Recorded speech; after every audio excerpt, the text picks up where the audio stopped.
bicara tentang keadilan sosial. Tapi Anda kasih kritik pada Pak Jokowi, ya jelas kenapa Pak Jokowi tidak memberi keadilan sosial. Apa yang salah? Satu waktu saya berceramah di Ngeruki, pesantren yang dianggap sarang teroris. Saya diundang di situ dan kita berdebat tentang keadilan sosial. Saya diundang. Ketika itu Ustadz Abu Bakar Basir masih ada di penjara. Adiknya mendampingi saya. Ada 5.000 orang dengerin uraian saya pakai televisi di luar tuh. Lalu polisi datang, Pak Rocky hati-hati, ini sarang teroris. Saya bilang, saya diundang untuk debat pikiran, bukan untuk kekerasan. Iya, tapi ini sarang teroris, dia ulang-ulang. Iya, saya bilang saya tahu, kalau ini sarang teroris, ini juga sarang intel. Assalamualaikum warahmatullahi wabarakatuh. Salam seger waras Om Ben. Sudah tahu kabar terbaru dari Aceh? Warga Kembang Tanjung, Aceh mengundang Rocky Gerung untuk memberikan ceramah publik dalam acara khusus bagi umat Islam, yaitu Maulid Nabi Muhammad SAW. Sungguh ini menyedihkan sekali bagi saya. Tidakkah warga Kembang Tanjung tahu bahwa Rocky Gerung itu seorang non-muslim? Bagaimana dia bisa diundang untuk acara maulid? Saya kok melihat ini ada sebagian kecil masyarakat muslim salah memaknai toleransi dan pluralisme pada tempat semestinya. Penting untuk disampaikan. Pertama kali, saya bukan anti non-muslim.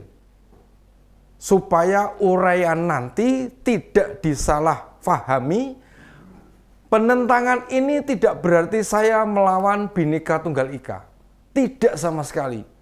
Lalu apa yang mendasari rasa aneh kejadian tadi? Apakah Rocky tidak layak berbicara di depan muslim? Yuk simak Om Ben, Opini dan Beni yang membicarakan kenapa Pak Rocky Gerung tidak pantas ceramah soal maulud di Aceh.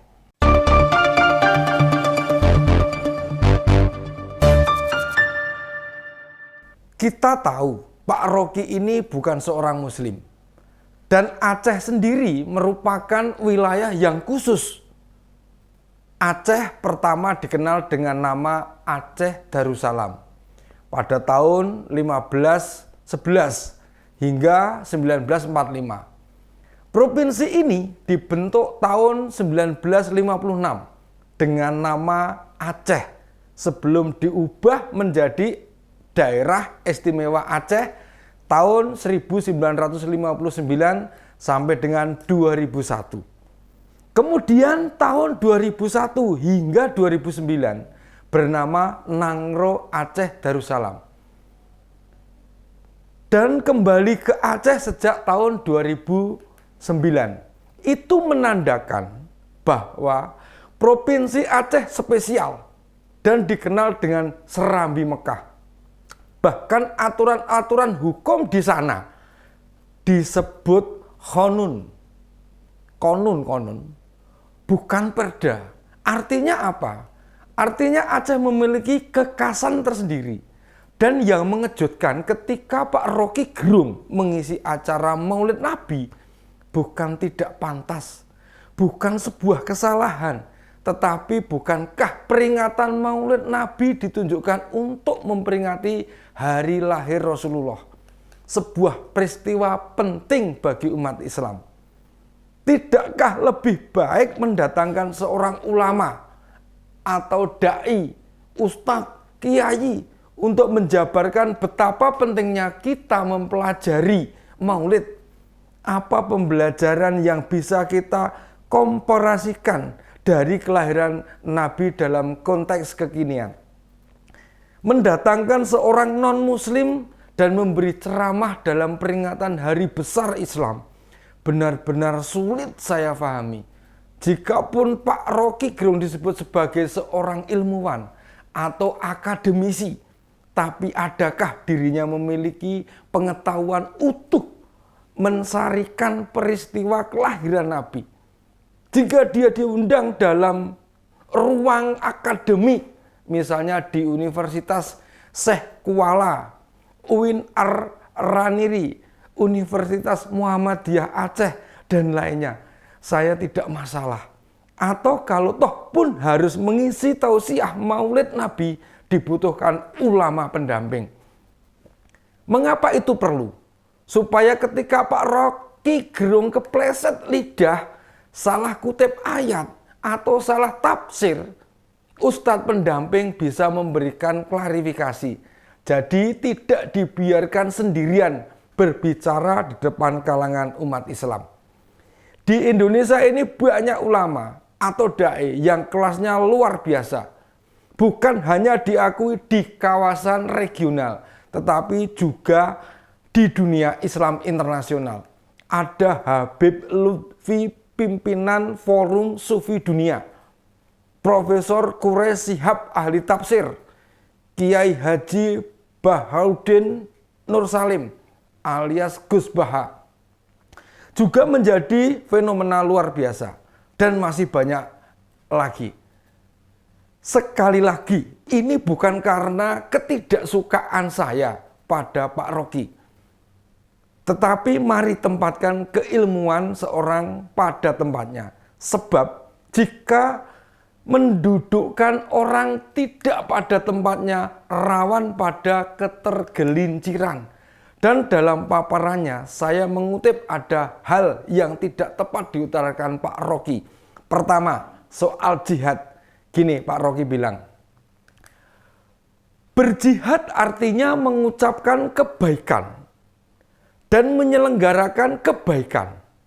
Artinya menghalangi keburukan dan mengupayakan tidak bertambahnya kejahatan. Itu pengertian saya. Tapi negara sering menganggap jihad artinya kekerasan. Jadi negara buta huruf terhadap interpretasi sosiologi, interpretasi perdamaian yang diajarkan di dalam kitab suci Al-Quran. Pak Rocky, atas alasan apa Anda menuduh negara menganggap jihad berarti kekerasan? Ini loh yang saya maksud. Bahwa Pak Rocky memang tidak tepat mengisi tausiah. Di mana atau siapa atas nama negara menganggap jihad sebagai kekerasan? Bukankah ucapan Pak Rocky itu sebagai provokasi? Adakah warga yang mendengarkan memprotes hal itu? Dalam Islam, memprovokasi jelas dilarang, apalagi memfitnah bahwa pemerintah memakai jihad sebagai kekerasan. Lalu ungkapan lain Pak Rocky seperti ini. Saya baca tadi, Bupati Pasir Utara, tempat ibu kota negara akan dipindahkan, mengeluh bahwa di situ tidak ada universitas baru. Maksudnya universitas baru. Sekarang dia terbuka pikirannya bahwa ibu kota negara tanpa akal itu. Artinya tempat tukar tambah ketidakadilan. Bagaimana Pak Rocky menyimpulkan hal yang jelas seperti itu dengan sengaja membelokkan? Apa yang disampaikan Pak Bupati itu sebagai sebuah harapan. Pak Rocky tahu. Pak Rocky tahu tidak kalau tidak ada nama Kabupaten Pasir Utara. Adanya Kabupaten Pasir serta Kabupaten Penajam Pasir Utara. Keduanya itu bukan pusat kota utama di Kalimantan Timur. Yang lebih berkembang di Kaltim itu ada Balikpapan serta Samarinda. Sebagai ibu kota provinsi, wajar tidak ada dong universitas. Di Jawa banyak kabupaten yang tidak memiliki universitas. Rencana pendirian ibu kota kan baru benar-benar diputuskan belum lama. Artinya Bupati Penajam Pasir Utara berharap ada pendirian universitas di sana. Dan proses pembangunan IKN akan lama, sehingga universitas baru bisa beriringan didirikan bersama dengan IKN. Lalu isi ceramah yang lain disampaikan. Dan memang Quran diturunkan ke wilayah kedunguan. Ketika masyarakat Arab mengalami penzaliman karena otak tidak dikembangkan, itu yang menyebabkan ayat pertama adalah baca, baca, baca. Itu isi pertama. Dalil pertama dari Quran, baca, baca, baca, belajar, belajar, belajar, pikir, pikir, pikir, ikro, ikro, ikro, bukan kerja, kerja, kerja.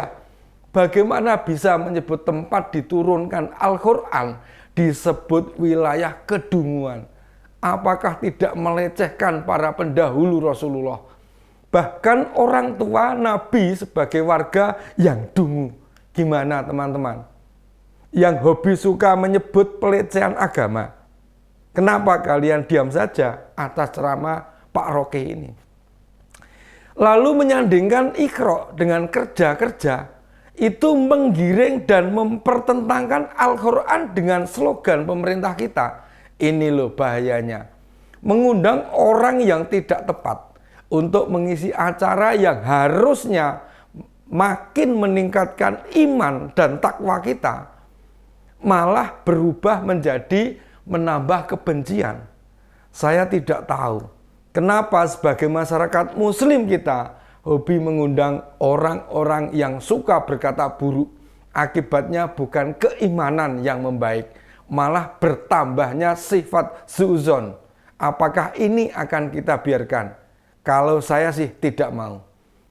Jangan pernah mau lagi diprovokasi, dipanas-panasi, diadu domba oleh orang-orang yang memang tidak ingin Indonesia tetap utuh seperti harapan para pendiri maupun pahlawan bangsa. Hati-hati, hati-hati ya teman. Itu dulu sajian Om Beni. Opini dan Beni kali ini. Assalamualaikum warahmatullahi wabarakatuh.